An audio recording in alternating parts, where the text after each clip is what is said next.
podcast on real relationships. My name is Sophie Passon, and I am a relationship expert, international speaker, and best-selling author of a book, Your Other Half. I decided to start this podcast because, in my opinion, relationships are currently not being portrayed as what they really are. Whether you're watching the news or TV, social media, the perception given to people is wrong. And my aim is to talk about what happens in the real world, talk about real stories, and listen to what real people think, do, or go through, as opposed to creating expectations of something that doesn't exist. I may not agree with everything that is said by my guests, but it is their chance to express their opinions and their stories. And today we have RJ Harper from New York. Hi. Hi, Sophie. How are you doing today? I'm all right. You? I'm doing great. Thank you. Good. So what we're going to talk about today is domestic violence. So first of all, can you tell us a little bit about yourself, please? So I am a model in the 2018 Hunks for Hope calendar. I'm Mr. October. Mm-hmm. And so the website is hunksforhope.com. And I appear in the calendar this year, mainly because I was recruited to be a part of this calendar with 11 other males to be representatives of the voices of men in the conversation about domestic violence. Okay. So I'm very happy to lend my image and my support to an organization, Hunks for Hope, that is critical to helping raise the bar as we think about issues of domestic violence. But most importantly, it's a very important conversation related to domestic violence that is a conversation about domestic violence coming from the perspective of men, which is a big sea change in the world of domestic violence.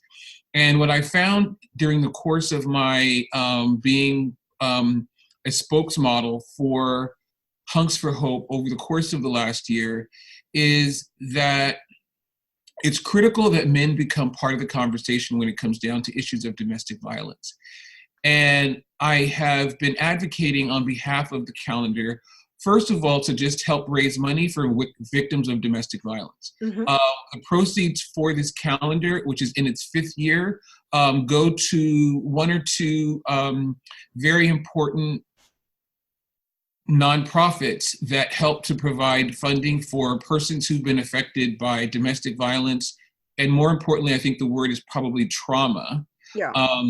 So I'm very happy to be a part of that. And in my own investigation of just, some of the many important issues related to domestic violence, I've just, subtly become an advocate for many of the underserved voices in the domestic violence space, which aren't really being heard.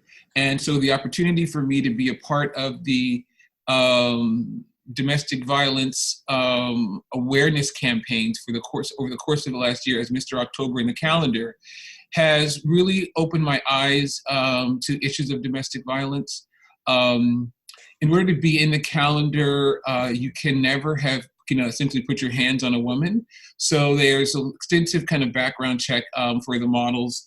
And being a spokesperson for such a serious matter, despite the fact that the calendar is really, predicated on the idea of it being, all these sexy guys. The ideas behind the calendar are actually pretty sophisticated. For example, if you go to the hunksforhope.com website, where you can still purchase calendars, you'll find that, you don't see any of the men smiling in the calendar, okay. Right? And that's a subtle sort of twist in the idea behind this calendar, because in thinking about that, the curators of the calendar and the director of Hunks for Hope, a wonderful woman by the name of Lila Green, really wanted the calendar to be taken seriously. Mm-hmm. And you don't want it to be a massive show of look at me sort of thing. Yeah, not look at me, not smiling, about something that's actually very serious. So the images are really done in such a way that if you really spend time learning more about what Hunks for Hope stands for, you'll see that it's a very poignant commentary on issues of domestic violence. And it comes through the photos. And it comes through the photos, right? But it also, I mean, there's a sexiness to the calendar, right? I mean, there is something there to be directly pleasing to women, right? Yeah, appealing. Appealing, yeah. But it's also, I think, an opportunity for women to be able to give the calendar to friends of theirs, right?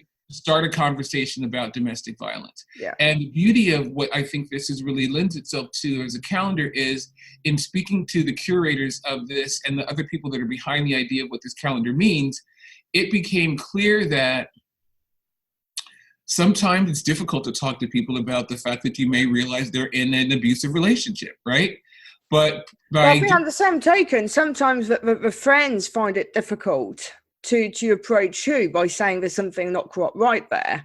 My experience, although not physical violence, but I was with someone who was, probably quite clearly an emotional abuser and very, very manipulative. And when I eventually left him, the number of people who said to me, "Oh, yeah, we were quite worried about you." And I just thought, but why didn't you say anything? And their answer was, well, I didn't want, to interfere. And I'm like, I get that if one person says it or two people say it, but if 35, 40 people come and start saying the same thing, you've got to listen up, don't you? Sure. So that's an important part of what happens here, I happen to be fortunate not to have grown up in a household where I witnessed domestic violence. So I came to this space not naive to the idea that domestic violence existed, because I've seen it, as most people have, in other people's relationships. But I also realized that, there are people out here that just, have not been exposed to some of these issues directly. So I wanted to really take it very seriously and loan my image to this calendar, but I also wanted just to ensure that I was aware of all of the ideas, right, that are part of this. And what's been a beautiful journey for me over the course of more than a year now with being with the calendar is that I've been approached by a lot of people, both men and women, about me talking about issues related to trauma and domestic violence. And it's been very educational on one level, but it also just makes me realize how much of an advocate I can be on behalf of underrepresented voices, and particularly just the numbers of men who have come to me to talk about issues of domestic violence and trauma in their own lives. And I have a perspective, and I think, the men who are in the calendar have a perspective that I think is very important to, know that it requires a conversation with men and women when it comes down to domestic violence. So why did you choose to support this particular cause to start off with? And what about the other models? Well, in my case, I've been modeling for many, many years and have had a very, successful career. So it was an opportunity to celebrate issues that are really important. And it wasn't just, a calendar of just like another sexy calendar, Yeah, the purpose. And I was very much so not guided to this, for the calendar aspects of it, just for the images, right?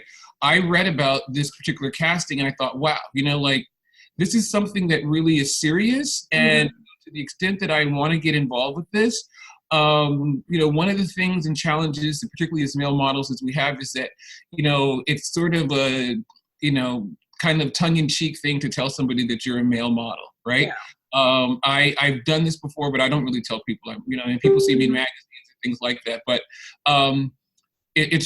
so there's a seriousness with this potential calendar that I thought was very valuable in what they were talking about. And so as opposed to just being like another sexy, picture, this was really an opportunity to, use my image in a way that was going to be taken very seriously. But I also just felt like I have something to say, I have something to contribute to this space, and people will sit up and listen. And I've had a number of people who have, approached me about their own issues related to domestic violence. So I wanted to also just have a conversation publicly about this and, encourage and inspire other people to want to talk about issues of trauma in their lives. And What's quite interesting in what you just said is that it's actually why, when we first met, I approached you. Um, it was because you spoke about that.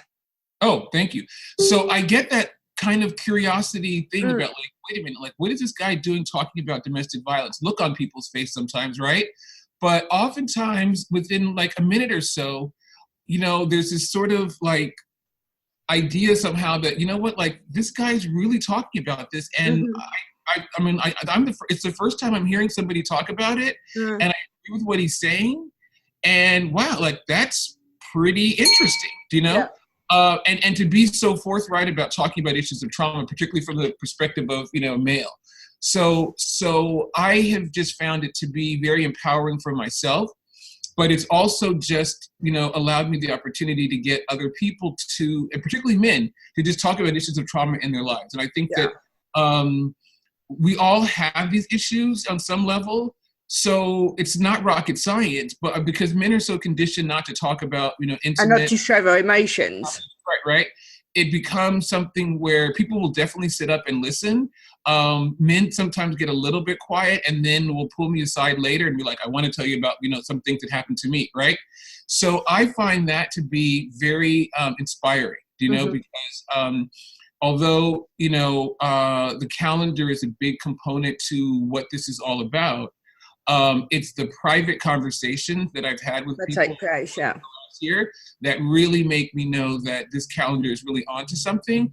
And the people behind it are also just very much so celebrating the idea that these are issues that cut across all kinds of ethnic lines, racial lines, economic lines, and they're important issues to talk about. So in a public space, for the first time, I think, this gives a platform for men to have a conversation about domestic violence. And this is one of the things that Lyra says, is that men are often seen as a problem when in fact they're part of the solution. So I believe that, right? And I Mm. think, also there's just an important thing that's so natural about that men should have been part of the conversation all along, right? So I like the idea of being able to go, for example, to the Hunks for Hope Gala, where there's Mm-hmm. all of these women and some men who are at the gala who are trauma survivors. And we just have a great time being able to talk and support one another. But as the models who attend this event, we're not going there as strippers. Yeah, I know what you mean. We definitely dance. We definitely have a good time. People have a great time. Some of us will take off our shirts, right? At that particular thing, right? Because we know that this is a time for us to be able to celebrate the people that are in the room. Mm. And women have seen us in the calendar, so I get it all the time that women are like, oh, you're on my bedroom wall, like Mr. October, right? But it oftentimes then leads to a conversation that's very serious, because I'm like, wow, well, tell me about, how you're associated with this event. And Yeah. then oftentimes comes this outpouring of just, their stories about what they've been through. But the idea that they're at the gala is, their opportunity to meet the guys from the calendar. It's an opportunity for them to engage with, men who support what's happening. Mm-hmm. And so for one or two women who have, been a little bit off the market, right, after a domestic violence relationship, that this gala sometimes just is an opportunity for them to meet some great guys, re-energize their... And realise that not all men are the same. Right, not all men are the same, right? But also just to hear other men at this, potential event, talking about issues of trauma. And I think for the first time, it also gives some of these women an opportunity for them to think more deeply about their abuser. Yeah. What is he dealing with? Yeah. Right? Because often these women have been in love with the abuser. They don't understand why he would be doing these things. They certainly want to get away, but then there's always this tension about, and there's always this hope. Oh, is he going to change? Can I change him? Can I change it? Right.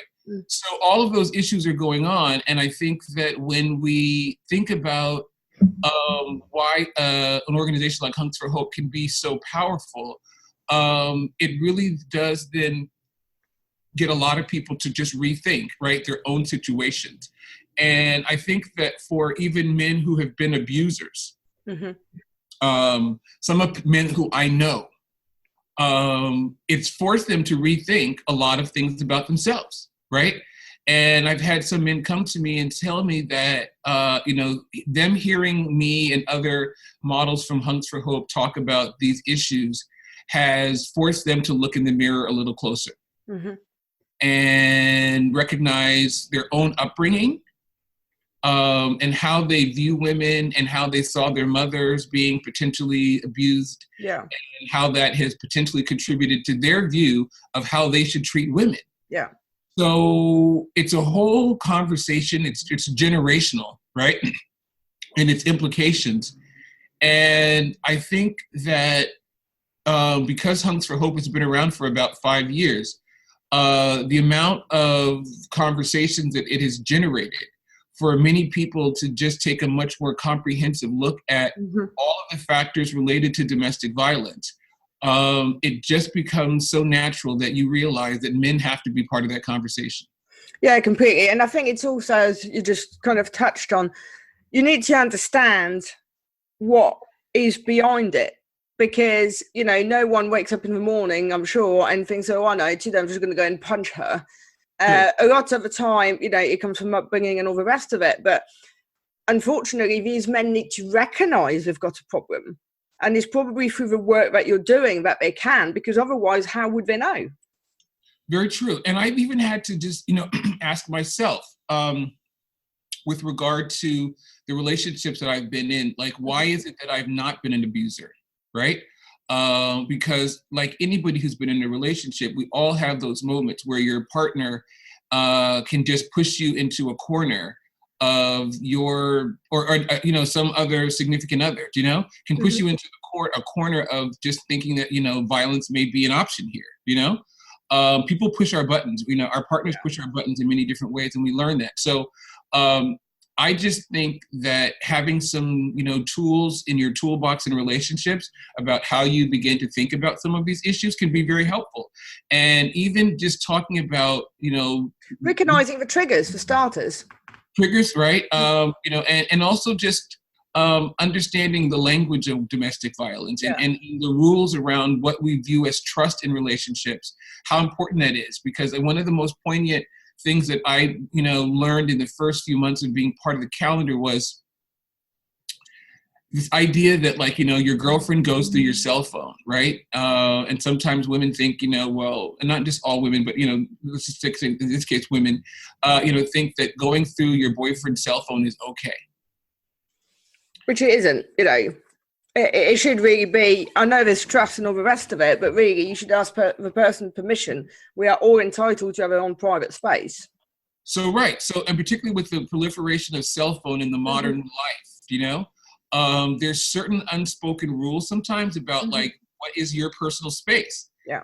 So that to me was something that really resonated with me on some level, because I've been in enough situations where I know my girlfriend went through my cell phone, right? And I felt very violated by the idea. Like, I know you went through the phone, and if you don't trust me, right, to go through my phone, then what are we doing here together, right? And I think the other thing as well, one of the issues is that a lot of the time when people get together, they get together and it's all wonderful and very nice and pleasant, but there's never real conversations around ground rules. What really pushes my button is this, please don't do it. And I won't do what really pushes your buttons. What I think, for instance, what you just said, you feel violated someone going through your phone, where other people will be quite happy to end theirs. But it's having that conversations at the beginning so that they know what's right, what's wrong in your world, so that they can understand you better. So that's important. And I think that those are like, grown adult conversations that should be had. Sometimes they're not had in relationships. And then someone pushes a button that they're not even aware of pushing, and we're all, at the end of the day, products of our own environment. So, my buttons don't look like your buttons, and, your buttons don't look like mine. And the experiences that we've had that are triggers, for one person may not be the triggers for someone else. But something as simple as going through your partner's phone, right, is the sign of something wrong with that relationship, because there's not enough trust there. you know? And I've had some, sort of Facebook conversations with people about that. Like, do you really think it's a big issue? And not everybody comes out, on the same end about this. Some women are adamant that that's their right to do this. He may be cheating. I need to find out. If I violate his space and find out something that I need to know, then that's just protecting me, right? Which, with all due respect, that's all well and good. But sometimes we can also misread certain things, because if you're looking for a proof or a sign that someone's cheating, you're more likely to find it whether it's there or not. Okay. And on some level, right, that's just the beginning of some of the violations in the relationship, right? But also it just was a reflection that maybe you guys haven't had a conversation about what is a violation with us, right? And so these are those kinds of escalating issues, right, around how people manage their relationships. And there's some just adult conversations that can also be very helpful, just about understanding those things. So that one little, nugget of information about going through your partner's cell phone is very important in the conversation about domestic violence, because those issues escalate into more sort of harmful kinds of experiences for some people. And having a conversation that's pretty explosive, right, because not everyone's going to agree with that, right, is part of the reason something like Hunks for Hope can be really valuable. More often than not, I think my just sort of non-scientific approach to this is that more women are going through their boyfriend's phone than men, potentially, right? Mm-hmm.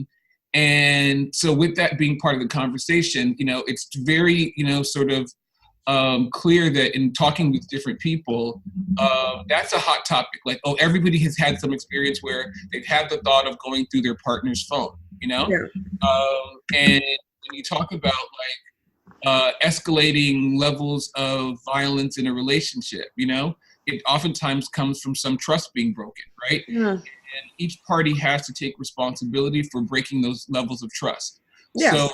So that's a kind of a difficult thing to talk about sometimes, because and I think what's difficult as well, because you're kind of then intimating that maybe the woman is to blame too. But I think it's important to understand that sometimes, as you say, there are triggers. I mean, I went out with a guy some years ago, and he wasn't a violent person at all. And he said that he went out with this girl a few years prior, and she had been with only people who beat her up. And she said, I don't know what it is, I only attract this kind of men. And within a couple of months, whilst he was not a violent person at all, he decided to finish it because he had started to want to be violent. And he didn't know why. He couldn't understand where it was coming from. There was clearly something she was doing. And whilst, this is not politically correct necessarily to say, I think we need to understand that sometimes we can trigger some reactions. So that's an important conversation. I think one of the most, important advocates of that idea is Lila Green. Like, she gets up at these events and she's saying, ladies, listen, we need to also recognize, you know what I'm saying? The idea that we have triggers that we know we can push, right? Yeah. And it's a little off-putting for me to hear that, right? Mm-hmm. Because I think that for her having been an advocate for domestic violence survivors, she has really given herself an opportunity to see both sides of the picture. Yeah. Right? From a mental health point of view, and as a domestic violence survivor herself, trying to also just heal herself around the idea that, I need to figure out how I could have found myself in this position, right? Mm-hmm. And what was going on with him that allowed me to stay, and how I was potentially manipulated to be able to stay. And as a whole person that I thought I was, right? This person really dragged me down and allowed them to, hit me and abuse me. And I still stayed, and I still had difficulty pressing charges, and somehow or another, that confusion, of not being able to just be definitively against what was happening to them, that is a really important conversation that somebody needs to have with themselves. Yeah. And I just think about that a lot, because there are so many opportunities for people to just, heal themselves if they take a step back, and just look at all of the manipulating factors that allowed them to just kind of stay on this slippery slope in this relationship of just, downwardly spiraling behavior that many people experience and eventually, have to seek help for, because it's not just, a one time cure for, you having been through this. It's a large psychological issue as well around, why the abuser stayed and why the person who was abused stayed, Yeah, and I think sometimes, I mean, in my particular case, I really look back and I thought, Jesus, I thought I was quite a strong person, and I never thought that I would let someone, use me in that way. And actually, you do, because of feelings, because of various things. And also, I think because sometimes you're like, oh, this isn't really happening, is it? I'm just dreaming this. And you start to really question that and yourself. Right. And that's what I have found to be the case of just, people questioning themselves. It's going to get better. It was a one-time thing. Yeah. All of those kinds of conversations. And literally, it's just, you can't really ever know what someone's full situation is, Mm-hmm. And that's what a thing I've realized, when persons who are being abused go back to the abusers, right? It happens so often. Yeah.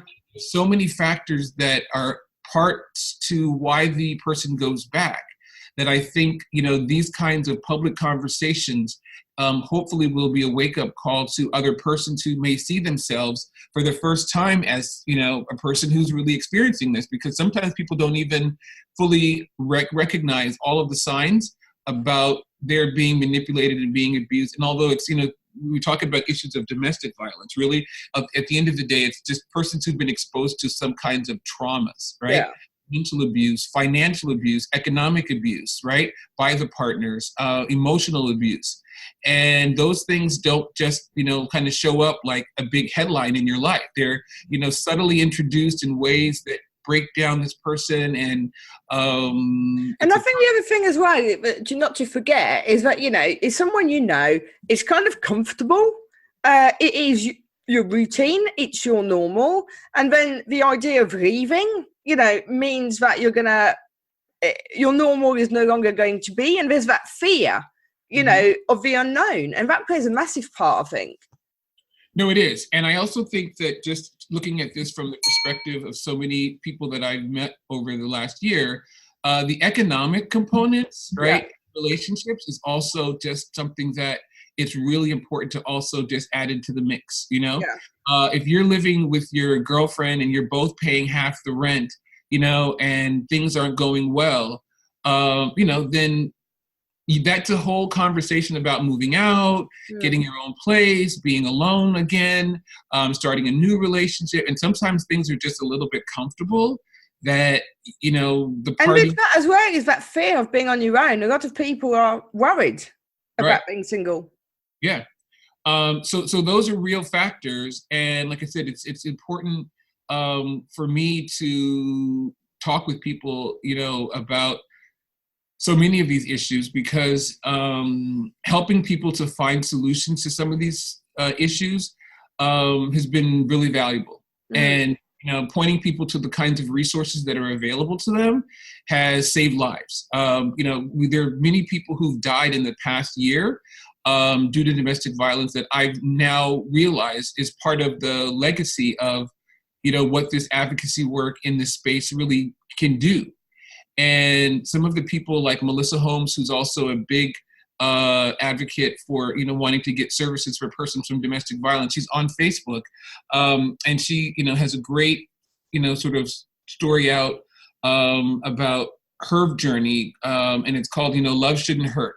Mm-hmm. And I listened to her intently about, just her experiences and how much of an advocate she has become on behalf of, so many people who just really need to be able to find a safe space. Yeah. And we're getting towards the end of our time, but do you think that sometimes the abusers also know how to target the victims? Absolutely. The psychology around that type of thinking is one that I think is very deliberate, mm-hmm. right? And I will even say that if I think honestly about what I know in terms of how abusers sometimes, think about going about their sort of ways of doing this, I absolutely agree that. I mean, I often think that from just the experiences I've known of, in this particular case, men Yeah. who would seek out certain relationships.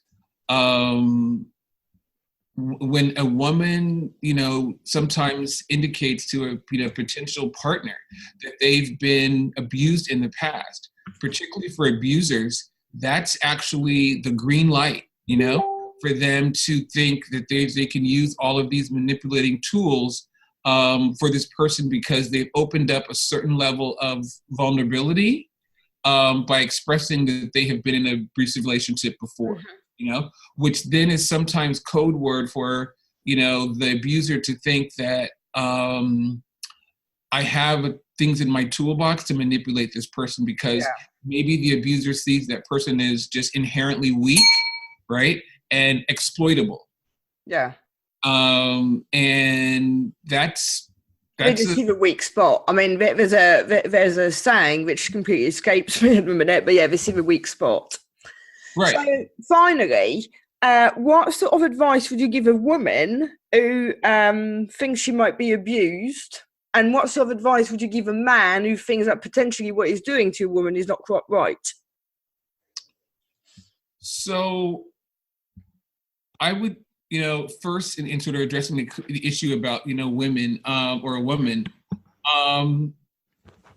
it's important to have an opportunity to just talk to someone professionally about what you're going through. I can't emphasize enough just how important seeking counseling, right? Private counseling can just make a big difference. Yeah. And I say that because as a trauma survivor myself, right? I was a World Trade Center survivor. Okay. And what I realized for myself as a trauma survivor was I thought I was strong enough to have gone through the horrible experiences of September 11th in New York City, that I was okay. Yeah. In fact, I really wasn't. And so the things that I experienced that day, running for my life, people dying in front of me, the airplane, gasoline, all of that stuff, right? Was traumatic to me in ways that I failed to appreciate in the first 6 months of that happening. Yeah.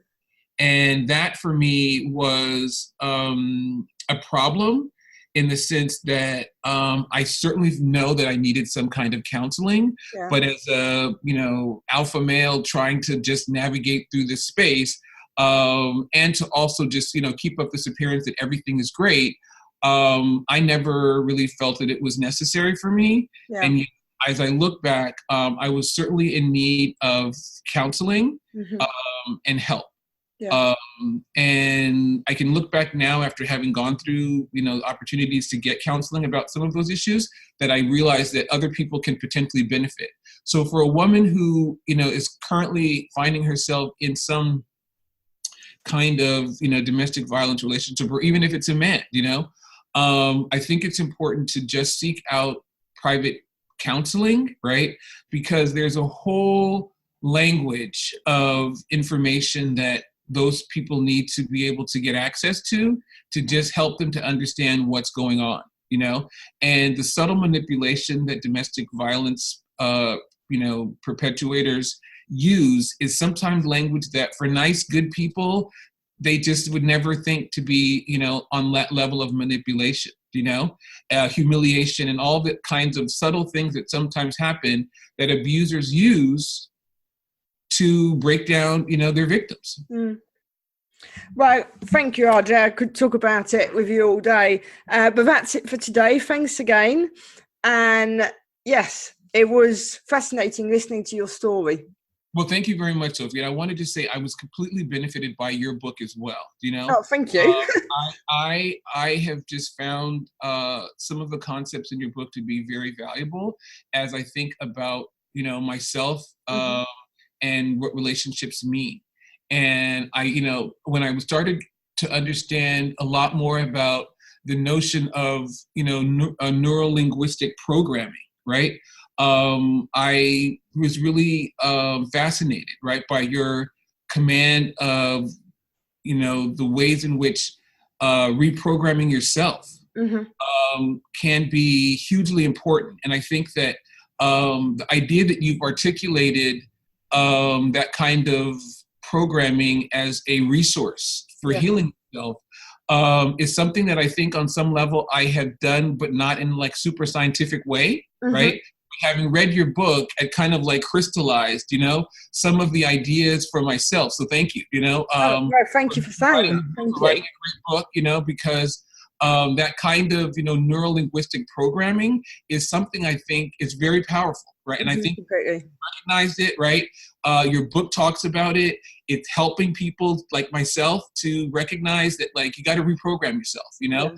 You're doing things to yourself that are potentially detrimental, but it's because you don't really understand things like neuro-linguistic programming. And if you reprogram yourself, right, then you will do that. So I feel very much so that, like, in my own journey, I've had to reprogram, right? And I've had to just, you know, like extricate like negative people from my life, right? Love myself more, embrace myself, right? In a healthy way. And even having command of the intellectual and psychological terms, right? That help me understand, like, you know, gaslighting and other things that just may have not been so clear to me necessarily, right? And that's the hope for myself in terms of the platform that I have with Hunks for Hope, is to get other people to recognize that you can change your life. You can reprogram yourself to be the person who loves themselves. And it's understanding. Once you understand, you're halfway there. It's acceptance. The first hard step is acceptance, then understanding, and then you can change it. Right. Yeah. So thank you for writing your book. I recommend everybody to go and buy your book, read your book. Right. Thank you so much. And I will tell you, because, you know, you and I came together in such a casual way. And you handed me the book and, like, you know, bro, like this book might just do something. Read this, if anything else. Right. And I thought, okay, you know, like, I'm like, okay. And then I started reading. I'm like, it just flowered, you know, open for me. Some of the language. And one of the most powerful things I said is your book really does break down the idea of neuro-linguistic programming in a way that is very beneficial to persons who are dealing with issues of trauma. Oh, well, thank you so much. And thank you, everybody, for listening to us. If you enjoyed the show, then please subscribe, leave us a review, but more importantly, come back for the next episode. Thanks again. Thank you so much. I appreciate it so much.